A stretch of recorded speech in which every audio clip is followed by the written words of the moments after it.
It's after 10 p.m. Do you know where your children are?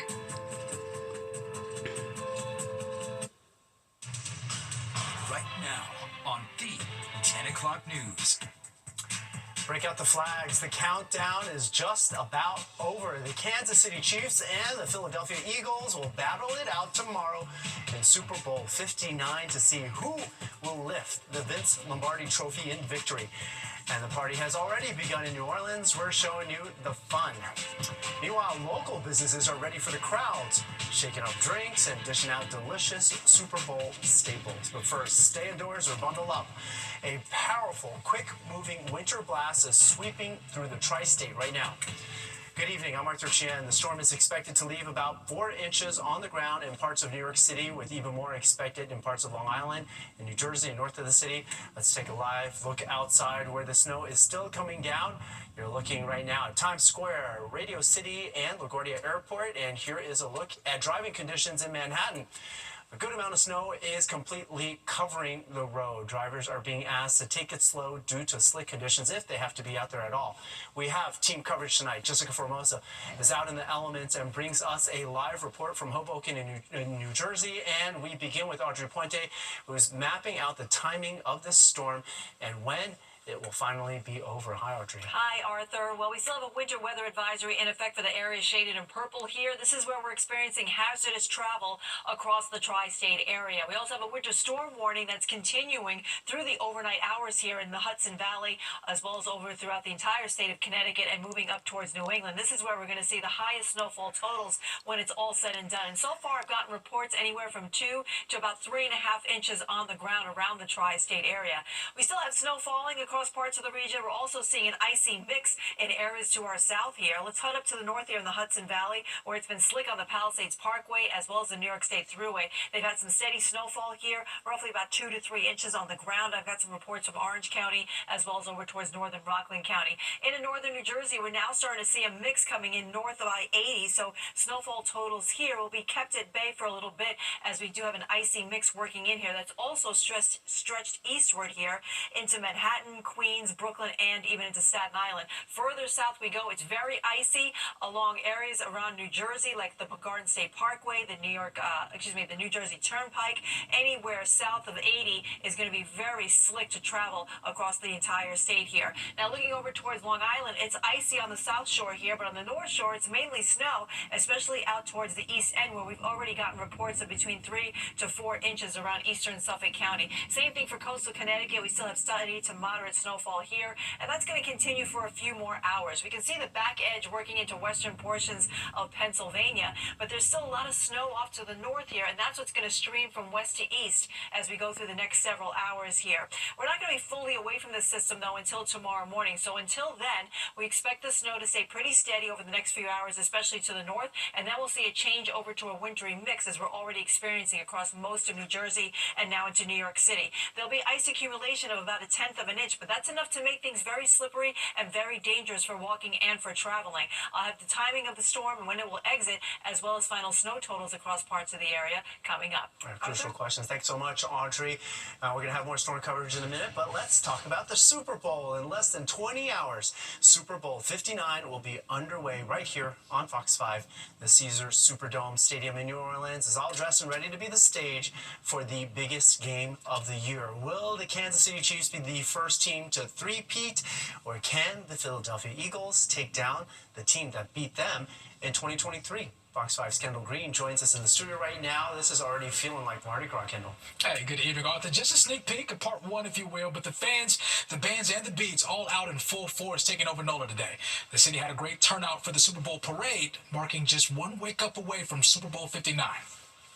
The most remarkable, unique, and welcoming place on the planet. No place on the planet like NOLA, the home of Super Bowl 59.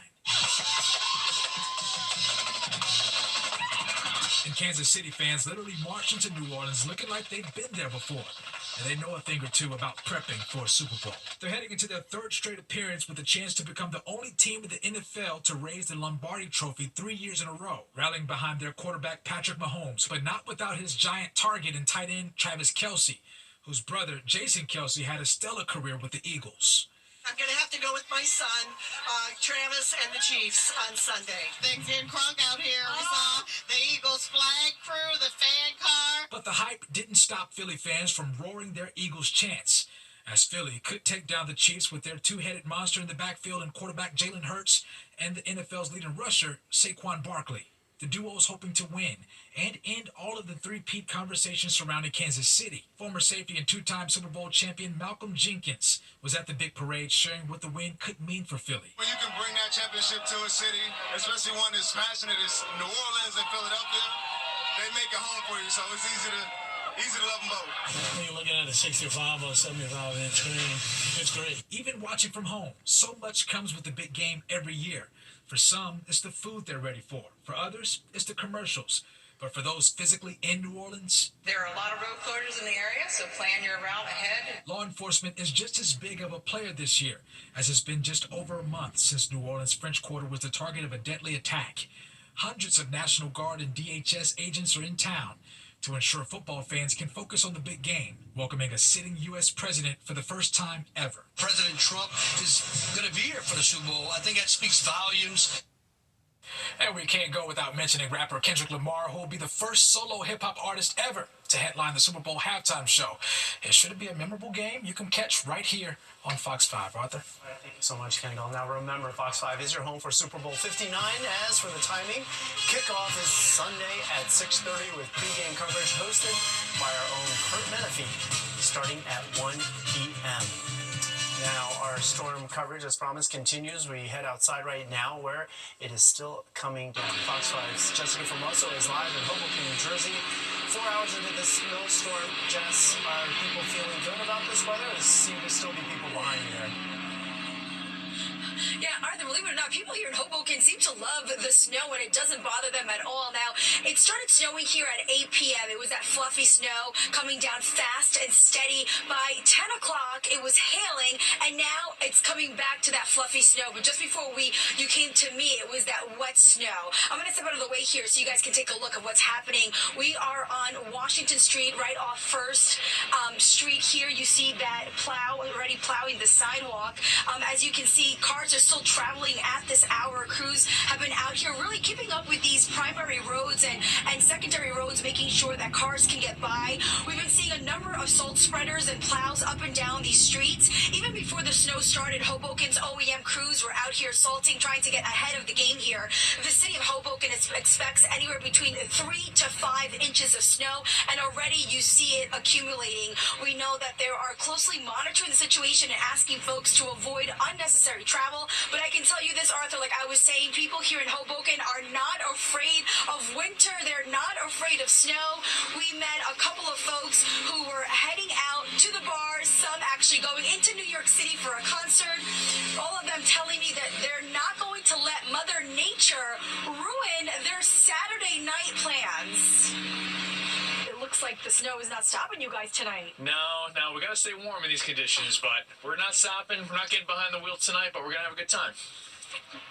Obviously, it's been a mild winter, so are you happy to see snow, excited, hate the snow? How are you feeling? I like skiing, so I think a nice coat of fresh powder over New Jersey is a good thing for us, but I don't love driving in it, I will say, but we're gonna try and stay safe, not slip and fall. That's what we're gonna try and do. We're from Miami.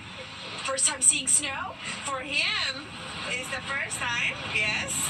So it's such a special opportunity. So, buddy, tell me, what do you think about the snow? It's good. It's quite fun. We're visiting from outside the Philadelphia area. We ditched our kids and we're here for the weekend. Yes. Good for you. So how does it feel to be with no kids and snow? Amazing. We're having really a great nice. time. We're really enjoying it. It's cold, but we're making the best of it. Yeah, we have an Airbnb right down this street so we can just watch the snow all night. It's really nice. You're very excited for the snow. We really are. We love We don't have to shovel. Our car's in a garage, so we don't have to scrape it tomorrow. Yeah, it's gonna be nice. Yeah, we we're have having insomnia, hot cookies. So yeah. Yeah, I don't blame them. If I was living life like them, I would be loving the snow as well. I actually have to go shovel and clean my car off after this. this, Arthur. So, I do like the snow if I was inside just watching it through the window. But nonetheless, again, here on Washington Avenue, right off Washington Street, right off First Street here, the main road here is pretty clean. You can see the blacktop, but here on the sidewalks, as you can see, it is covered with snow. And behind me, you see that gentleman here trying to get ahead of the game, trying to trying to get some snow off that sidewalk there, because the issue, what's going to happen overnight is obviously it's getting colder. It's going to turn into ice. So again, if you don't have to be out here, don't. And if you can get out here to shovel, I mean, you probably should at least a little bit now, because it's going to get that crunchy, hard snow that then is so much harder to pick up that shovel, and you're working extra. But for now, again, if you can be inside, stay inside, watch us on television, and enjoy the snow. That's the latest I have here from Hoboken. I'm Jessica Formoso, Fox 5 News. Arthur? Great advice, Jessica. Thank you so much. Well, Donald Trump's return to the White House has sparked fears in migrant communities, which include some children who are living in fear that they will be separated from their families. And today in New Jersey, hundreds of people gathered in Passaic, marching in protest against recent ICE raids across the country, among them undocumented immigrants and U.S. citizens showing their support. Make the Road New Jersey and immigration advocacy groups led the march and handed out Know Your Rights information.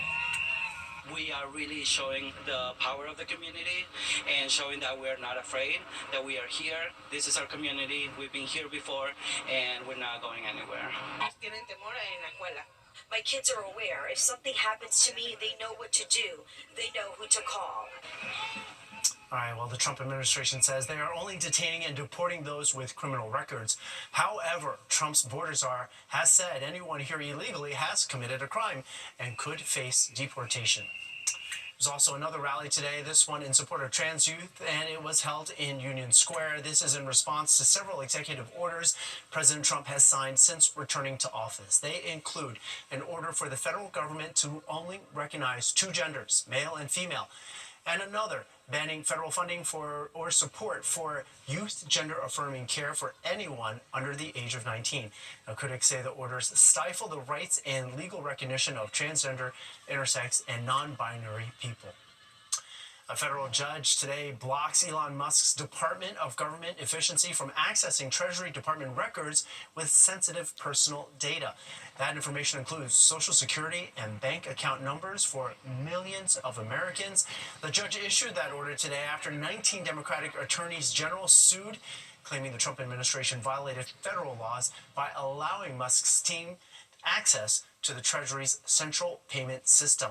DOGE was created by executive order. Trump claims its goal is to rid the government of wasteful spending. 3 Israeli hostages are back in the arms of their loved ones in emotional reunions. As part of the ceasefire deal, Hamas released 52-year-old Eli Sharabi, 34-year-old Or Levy, and 56-year-old Ohad Ben Ami. They were held in hostage for 16 months. Their frail condition, combined with being forced onto a stage in Gaza to give speeches as armed Hamas militants looked on, is drawing some outrage in Israel. 183 Palestinian prisoners were also freed as part of that ceasefire agreement. Applying for colleges is already stressful for teens and their parents. Now, some say new changes are making it even more complicated. Coming up, there's been a shift in priorities to new technology, and we're taking a closer look at how the admissions process is evolving. Plus football and food to go, hand in hand. How people are preparing for their big Super Bowl appetites. There's the big game, there's the halftime show, there are commercials, and then, of course, there is the food. The parking lots were busy around town today as many were out getting the wings and guac supply in before the snow hit. Our Richard Dracovis has more on the prep work before the big party. The cocktails are being shaken up, and the Kelsey Brothers Garage beer is already being poured at Jack's Bar and Restaurant in Eastchester on this day before Super Bowl 59. I know, I can't wait, I'm excited. It's like Christmas Eve. Meanwhile, the chefs in the kitchen are already prepping for the dozens of catering orders that will be picked up Sunday. And for the full house inside the bar, Adam Saeed came in early to secure his table for 6. you gotta love the atmosphere. You know, you come here for the crowd, you come here for the good food. There's something about having that stuff at home, but let me tell you, go to the right place, makes it that much more fun. But after a few beers and endless grub, you may want to head home at halftime. How about a 115-inch TV in your end zone? Who wouldn't want to watch on this giant TV? So, you know, my kids would love it. Customers at Value Electronics in Scarsdale were like running backs on a turf field this afternoon, packing their cars with TVs and subwoofers for the best picture and sound to see and hear the game. On Fox, of course. Owner Robert Zone is the master behind these high-tech setups. If you're getting a decent TV with a good picture, the single most important element to enjoy immersive technology is to get a bigger screen size. Okay, so you know what bar you're going to hang out for the first half of the game, and then you have your giant TV waiting for you at home the second half of the game. Did I leave anything out? Oh, yeah. Time to put your diets on the sidelines, folks, and stock up here at Stu's on the wedges and the wings. And if you think any of this is affected by the bird flu, Stu says they're well stocked. Don't panic. We have plenty of supply here. We're not worried about it right now. Between the game and the snow, buffalo wings, barbecue wings, sweet chili wings, and footlong heroes are being sold faster than the staff here at Stu's has ever seen. We're going to have the chicken wings and pray. I'm going to make my own wings at home today, some garlic bread, some chips for the kids and all that. Oh, and don't forget the dessert. How's a Travis and Taylor cupcake sound? Let us go, Chiefs! Kicking off Super Bowl 59 preps in Yonkers. Richard Giacobas, Fox 5 News. Must really like chicken wings if you're going to pray afterwards. Okay, a special edition of Goodnight New York is coming your way Sunday. Join Ryan Christopher and Crystal Young tomorrow night as they interview newly elected Baseball Hall of Famer and Yankee legend CeCe Sabathia, plus wife of NFL analyst Nate Burleson, media mogul Atoya Burleson. Make it a Good Night New York after Sports Extra Super Bowl Sunday right here on Fox 5. Time for the weather now. We might be out of this in a matter of hours, but a lot of it has been coming down. Audrey Puente's been tracking it. Hey, Audrey. Hi there. And, before the snow came, temperatures were pretty chilly across the region. 35 degrees is what our high number was in Central Park. And our normal high should be at about 41. We're not going to get there, it looks like, for the next several days. Record high in the state was 62 degrees. The record low is -7. Here's a look at some of the snowfall totals. Central Park came in with 2.8 inches. And out on Long Island, we had up to 3.5 inches in Farmingdale. We had 2 inches over towards Manhasset Hills, and over in New Jersey, we had 2.7 in East Rutherford so far, and we're, of course, adding to these totals. Franklin Lakes is at 2.6, Butler at 2.5. Hoboken, where we saw Jessica Formoso, reported 2.1 inches there, and we're still adding to those totals. In Connecticut, too, we have anywhere from 3 inches in Danbury to 2 inches in Fairfield, and Connecticut will likely see higher amounts as we go through the rest of the night.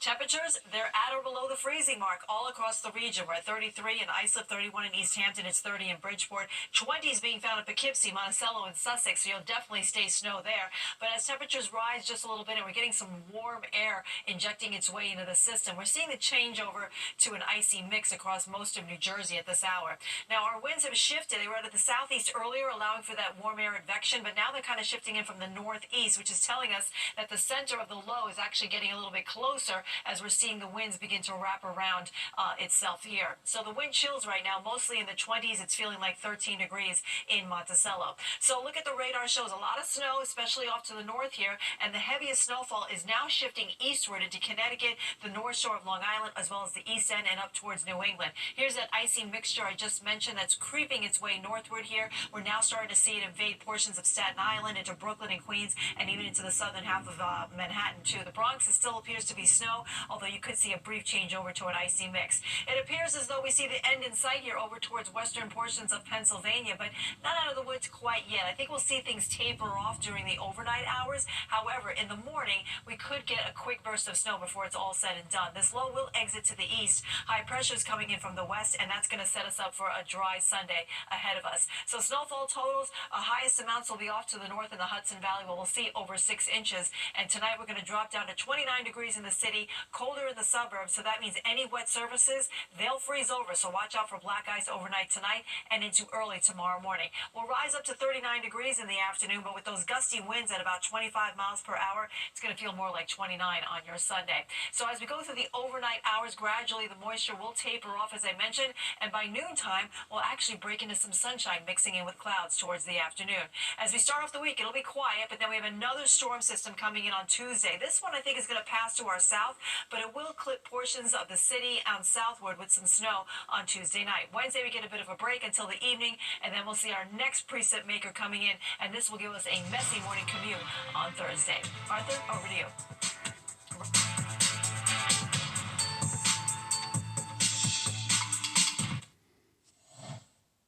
The bird flu has hit some New York City zoos.